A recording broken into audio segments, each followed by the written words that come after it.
Hi అండి అందరికీ. తాటిముంజలు summer season కదా! అసలు తాటిముంజలు లేకుండా సమ్మర్ మనకెలా కంప్లీట్ అవుతుందండి. అయితే చిన్నప్పుడు చక్కగా మా డ్యాడీ అయితే పొలం నుంచి తీసుకొచ్చేసి కొట్టించి తినడానికి ఇచ్చేవారనమాట.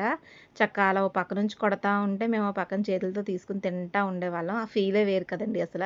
చిన్నప్పటి రోజులు అసలు మళ్ళీ రావండి. మనం ఎన్ననుకున్నా వేస్టే. ఇప్పుడైతే వీటిని డబ్బులు పెట్టి కొనుక్కోవాల్సొస్తుందనమాట. డజనొచ్చేసి ఇక్కడ మా ఊళ్ళో 50, 60, 70, 80 రూపాయల వరకు అమ్ముతున్నారండి. చాలా దారుణంగా ఉన్నాయి రేట్లొచ్చేసి. మీ ఊళ్ళో ఎలా అమ్ముతున్నారు? ఒకసారి కామెంట్ సెక్షన్‌లో నాకు కామెంట్ చేయండి. అలాగే మీరు ఈ సీజన్‌లో తాటిముంజలైతే టేస్ట్ చేసారా? లేదంటే ఒకసారి తప్పకుండా చూసేయండి. ఎంత బావుంటదో కదా టేస్టొచ్చేసి. ఇప్పుడు ఈ తాటిముంజలతోటి జ్యూసులు, సేమియాలు అన్నీ చేస్తున్నారు కదా! అబ్బే! మనకంత ఓపిక లేదండి. తీసుకొచ్చామా, కడిగేసామా, ఎళ్లి తినేసామా. తొందరగా ఫాస్ట్‌గా అయిపోవాల్సిందంతే. అంత వెయిట్ చేసేంత ఓపిక ఎక్కడుంటది వీడియో చూసిన తర్వాత.